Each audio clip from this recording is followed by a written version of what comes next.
सर्वधर्मीय जयंती उत्सव समितीचे अध्यक्ष म्हणून आपली निवड झाली सर, काय सांगाल सर? पहिली प्रतिक्रिया काय?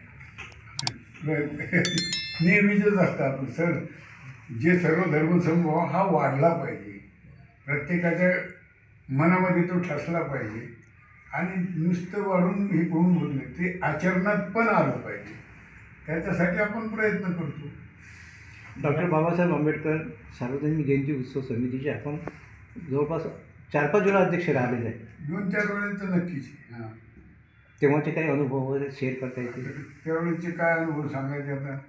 त्यावेळेस आम्ही पण याच्या जायच्यासारखे विद्यार्थी देशीपासून मी चळवळीत आहे आणि आम्ही चांगल्या तऱ्हेनं सक्सेस करून दाखवलेलं आहे या जयंतीमध्ये काम सगळं.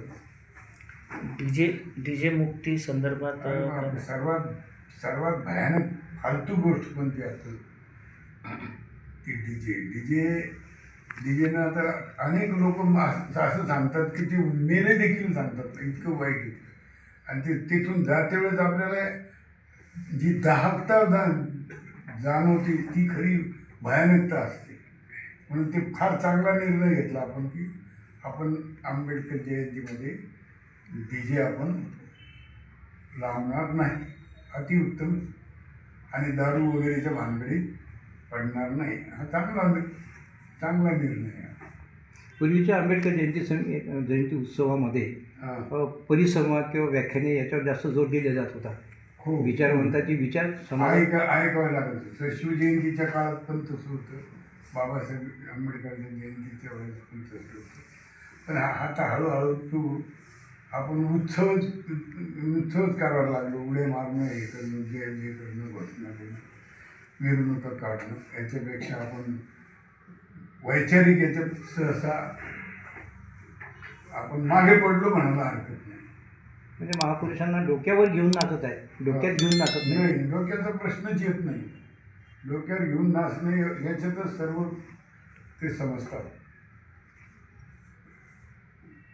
पूर्वी आपल्या कार्यकाळामध्ये 3 वेळा आपण अध्यक्ष झाला, तेव्हा आपण असे समाजोपयोगी असे कोणते कार्यक्रम राबवले? तेव्हा आम्ही वादविवाद स्पर्धा ठेवायचो,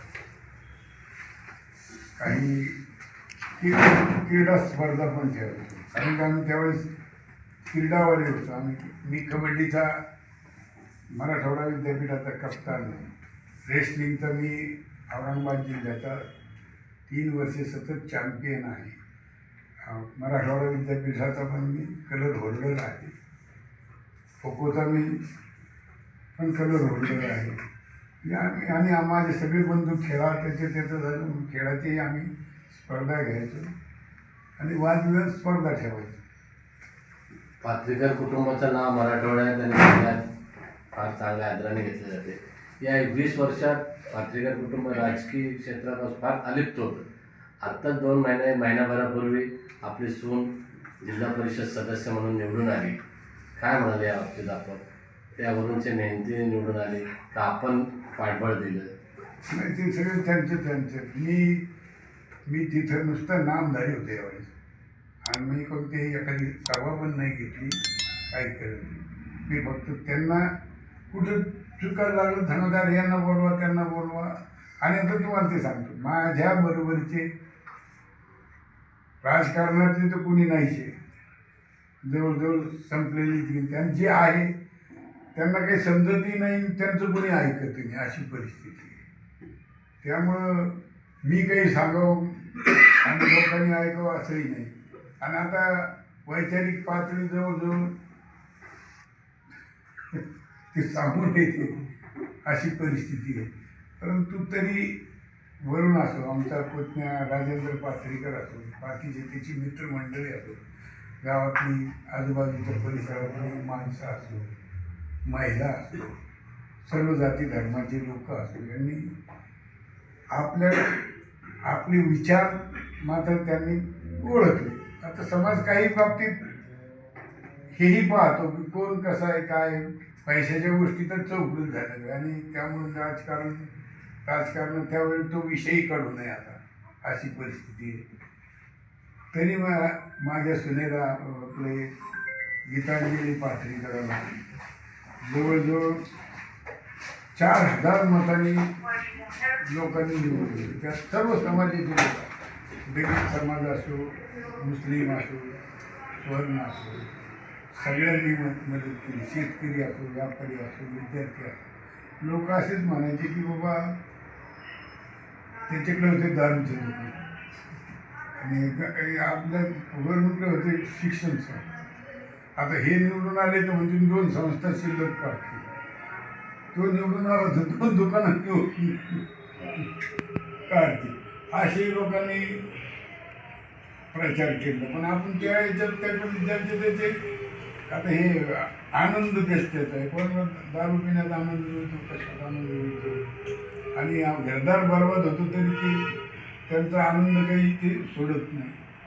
अशाही परिस्थितीत आणि आता तर समाज तुम्हाला तेही सांगतो, बाबासाहेब आंबेडकर साहेबाच्या निमित्तानं खेड्यामध्ये शहरामध्ये व्यसनाधीन लोक प्रचंड प्रमाणात. असंच एकदा म्हणाले ते की जे विद्यापीठात असं चर्चा झाली होती की हे काही जिल्हा परिषद आहे का, नीट वागायचं, नीट बोलायचं.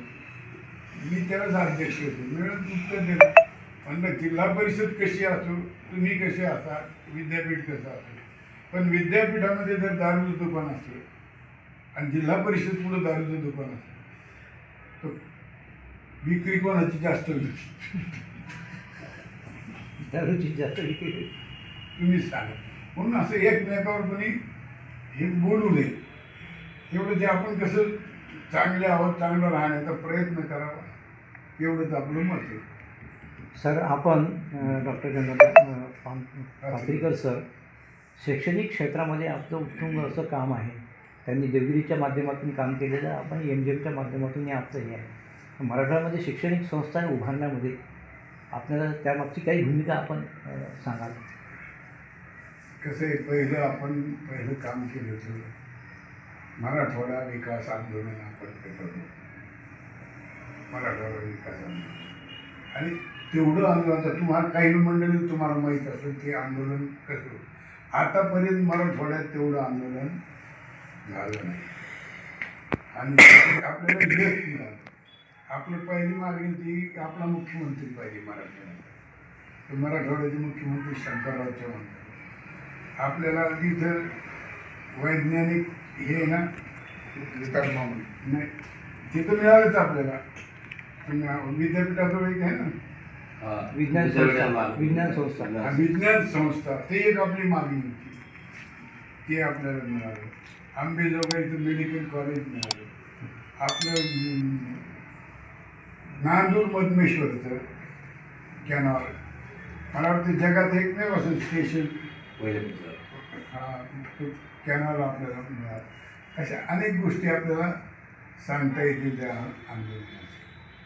आणि त्या चळवळीमधूनच मी 72ला जिल्हा परिषदचा सदस्य होतो, बंडखोर सदस्य होतो.